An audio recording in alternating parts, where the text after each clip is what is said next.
Salut, le mois d'avril est déjà là et comme la plupart des gens, tu as fait une liste des objectifs que tu souhaites réaliser cette année. Tu veux apprendre une nouvelle langue, peut-être reprendre des études, peut-être que tu vises une promotion, mais dans tous les cas, ce que tu veux faire, si tu veux le faire bien et viser haut, cela nécessite de se servir du talent qui est en toi. Tous les grands de ce monde s'accordent à dire qu'il y a une guerre des talents. Alors que le combat fait rage, un talent manque encore à l'appel. Qu'attends-tu? Qu'attends-tu pour te révéler, montrer au grand jour qui tu es? Albert Einstein disait « Je n'ai pas de talent particulier, je suis juste passionnément curieux ». N'as-tu pas envie de savoir ce qui va se passer derrière la porte du courage après avoir exposé tes talents? Le talent est rare et ce qui est rare est cher. Des fois, ce n'est pas que tu es sous-évalué, c'est que tu n'as pas encore été réellement évalué car tu nous as caché ton talent. Alors dis-moi, en 2022, que fais-tu de ton talent? Juste avant de vous donner quelques clés pour faire émerger votre talent en 2022, si tu n'es pas encore abonné à la chaîne, je t'invite dès maintenant à juste cliquer ici pour t'abonner afin de ne rater aucune vidéo qui te donneront l'opportunité de vivre la meilleure vie. Et si l'envie est là, pourquoi pas nous laisser un petit pouce bleu, ce serait un beau geste de ta part. La première chose à faire pour faire émerger ton talent, c'est d'avoir confiance au don qui est en toi. Si tu fais ressentir au monde entier que tu n'es pas trop confiant en ton avenir, comment veux-tu que qui que ce soit puisse y croire? Tu finiras d'ailleurs par te convaincre que ton talent n'en vaut pas la peine. Le mot talent vient du grec talento qui signifie balance. Le talent pouvait correspondre à une somme d'argent qui pesait environ entre 45 et 90 kilos et qui valait jusqu'à 3 années de salaire. N'acceptez donc jamais de croire que ce don n'a aucune valeur.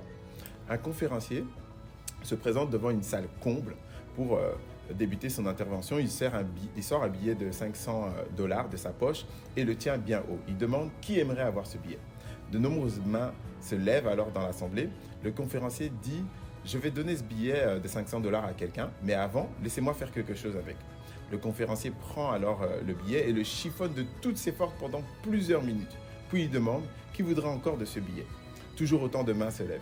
Puis il jette avec force le billet à terre. Il saute à pieds joints dessus à plusieurs reprises, l'écrase autant qu'il peut et lorsqu'il a fini de le torturer, il demande encore qui veut de ce billet. Il y a toujours autant de mains qui s'élèvent. Le conférencier explique alors « Je viens de vous apprendre une leçon de vie. Peu importe comment je traite ce billet, les gens qui l'apprécient en voudront toujours parce qu'ils connaissent sa valeur.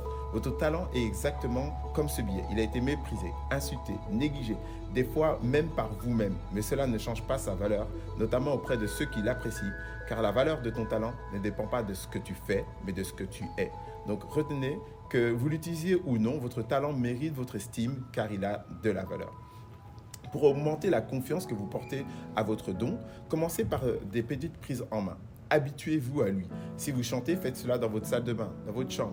Si vous voulez exercer en tant que PDG, commencez par bien diriger votre foyer, par exemple. Puis, répétez et répétez sans cesse, sans vous relâcher, car vous devez vous habituer à vivre déjà dans l'étape suivante avant d'y entrer. Et lorsque cela devient automatique en vous, félicitations, car désormais, votre talent et vous ne faites plus qu'un. Vous pouvez lui faire confiance, car ce talent est un cadeau du ciel. La deuxième chose que vous devez faire, c'est investir dans votre talent en commençant par le moment présent.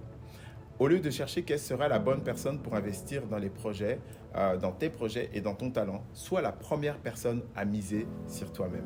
Quelle que soit votre histoire passée, la page a été écrite et vous ne pouvez que la tourner pour en écrire une nouvelle. Ceux qui choisissent de croire dans le rêve qu'ils ont reçu alors qu'ils étaient endormis, choisissent de les poursuivre alors qu'ils sont réveillés. Votre don en lui-même est un travail qui vaut plusieurs années de salaire. Mais comme dans tout travail, il faut vous lever et vous mettre à l'œuvre dès aujourd'hui. Aujourd'hui est toujours le meilleur jour pour poursuivre son rêve et investir dans son don, et l'investissement le plus rentable de votre vie. Peut-être tu es dans un travail alimentaire et je ne parle pas de le quitter car il ne faut pas mettre tous tes œufs dans le même panier.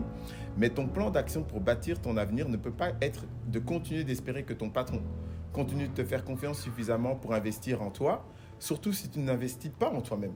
Personnellement, je suis entraîneur de football et je rencontre souvent des jeunes talents qui veulent qu'on leur donne leur chance en les alignant dans un match à enjeu par exemple. Mais lorsque tu leur demandes combien de temps ils se sont entraînés seuls en dehors des horaires d'entraînement, leur réponse est souvent surprenante. Ça veut dire que leur seul investissement en eux-mêmes est d'espérer que quelqu'un d'autre investisse dans leur vie. Ce n'est vraiment pas suffisant. Si ton rêve est ta priorité, alors il doit se trouver constamment devant tes yeux pour ne pas le perdre de vue. Comment? Deviens le principal trader de ta vie. Il y a plusieurs raisons à cela. La première raison est que si tu laisses quelqu'un d'autre investir plus que toi-même dans ton propre don, il est plus que probable que ce sera cette personne qui en tirera tous les bénéfices, puisque investir signifie mettre quelqu'un en possession d'une chose. Il n'est pas rare de voir certains artistes de renommée internationale être bloqués dans des contrats où ils n'ont que très peu de bénéfices. Pourquoi? Parce qu'ils ont laissé quelqu'un d'autre investir en eux-mêmes, et je ne parle pas simplement d'argent. Ensuite, si tu attends que quelqu'un d'autre pour investir en toi, c'est que tu laisses cette autre personne déterminer ta valeur. Et si cette personne ne reconnaît pas ta véritable valeur, eh bien, tu vivrais en dessous de ce que tu es réellement. Alors, crois en toi suffisamment pour investir en toi, que ce soit au moyen d'une formation, d'un nouveau livre ou d'un accompagnement personnalisé. En 2022, donne-toi les moyens d'y arriver. Troisième chose à faire pour faire émerger ton talent est de t'évaluer. Comme tout investissement, il est bon de savoir évaluer le retour sur investissement. Le problème, c'est qu'on a tellement passé notre temps à examiner la vie des autres qu'on oublie de se regarder. On juge le monde entier et malheureusement, on s'en est exclu. Edgar Morin, un philosophe, disait « Qu'est-ce que l'esprit critique s'il n'est pas aussi autocritique? Qu'est-ce que l'esprit critique s'il n'est pas aussi capable d'effectuer la critique de la critique ?»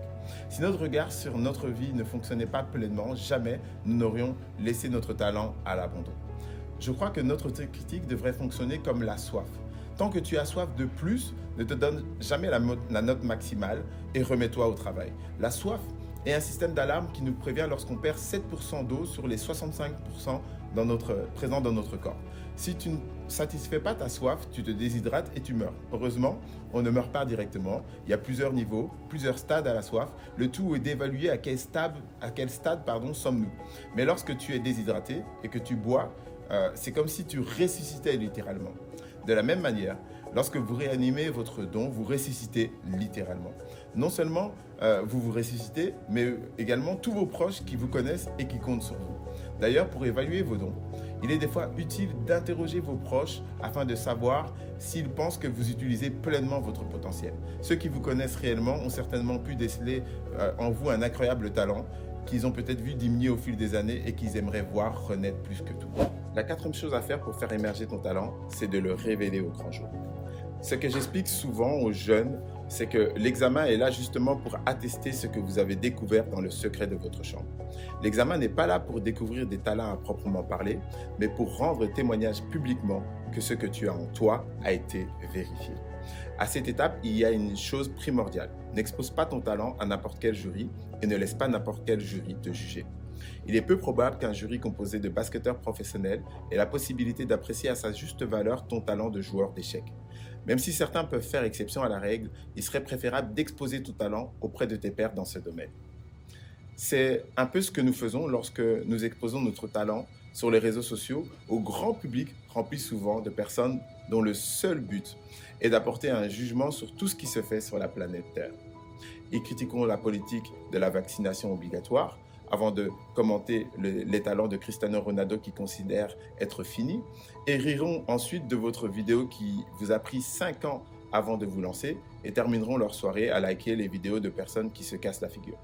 Et ce sont ces personnes-là qui vont tuer tes rêves. N'expose tes talents qu'à des gens qui en valent la peine. La cinquième chose à faire pour faire émerger son talent, c'est de savoir que le talent ne suffit pas. Il faudra toujours lui mélanger à la passion. Là où est ton cœur, là aussi sera ton trésor. Si ton talent ne fait pas un avec ta passion, il lui manquera le carburant nécessaire pour s'élancer le plus haut possible et ensuite se maintenir. Là où j'ai remarqué que plusieurs personnes trahissaient leur talent, c'est que leurs cœurs sont détournés assez facilement. C'est ça qui se produit lorsqu'on a un manque de consistance. Ça donne une relation du style « je t'aime, moi non plus ». Et finalement, tous les mois, on reprend le sport, on reprend ses cours, puis on arrête à nouveau 3 mois avant de reprendre de nouveau. Définitivement, le talent ne suffit pas dans ces conditions.